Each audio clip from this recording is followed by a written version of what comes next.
ये protein complex move कैसे करेगा न्यूक्लियर पोर में से? न्यूक्लियर पोर कोई रास्ता नहीं, कोई सुराख नहीं है, बल्कि एक प्रॉपर रास्ता है। तो उस रास्ते के दीवारें आप कह लें एफजी रिपीट्स की बनी हुई हैं।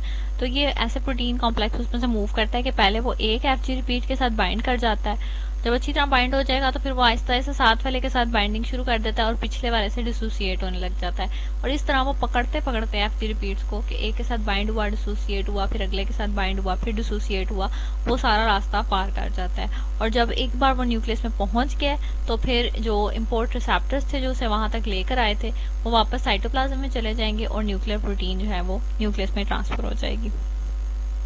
लेकिन न्यूक्लियर जो प्रोटीन्स हैं वो डायरेक्टली आके न्यूक्लियर रिसेप्टर्स के साथ नहीं अटैच हो जाती, बल्कि उससे पहले वो काफ़ी सारे एडिशनल अडॉप्टर प्रोटीन्स के साथ अटैच होती हैं। और वो अडॉप्टर प्रोटीन्स क्या करती हैं कि वो अडॉप्टर प्रोटीन चेक कर लेती हैं कि क्या ये सेफ है, जो प्रोटीन अंदर जाना चाह रही है न्यूक्लियस के, ये न्यूक्लियस को नुकसान तो नहीं पहुंचाएगी। तो इस तरह से जो है ना वो एक अडॉप्टर प्रोटीन, फिर उसके बाद नेक्स्ट अडॉप्टर प्रोटीन और एक पूरा ब्रिज बन जाता है।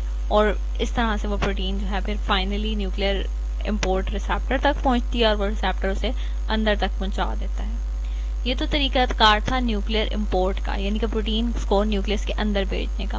न्यूक्लियर एक्सपोर्ट का तरीका भी सेम है, लेकिन रिवर्स डायरेक्शन में मूव करता है। न्यूक्लियर एक्सपोर्ट किन मॉलिक्यूल्स की होती है? राइबोसोमल सब यूनिट्स मूव करते हैं, या फिर आरएनए जो बनते हैं न्यूक्लियस के अंदर वो मूव करते हैं न्यूक्लियर पोर से बाहर साइटोप्लाज्म में।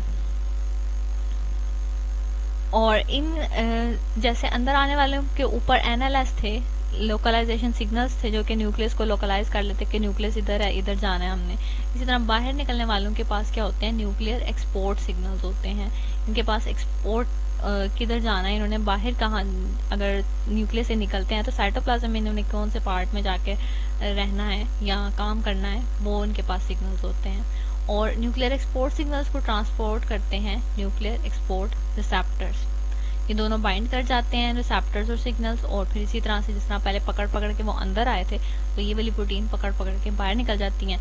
रिसेप्टर्स वापस आ जाते हैं अपने न्यूक्लियस के अंदर, और जो है जो प्रोटीन बाहर भेजनी थी वो फिर बाहर साइटोसोल में मूव कर जाती है।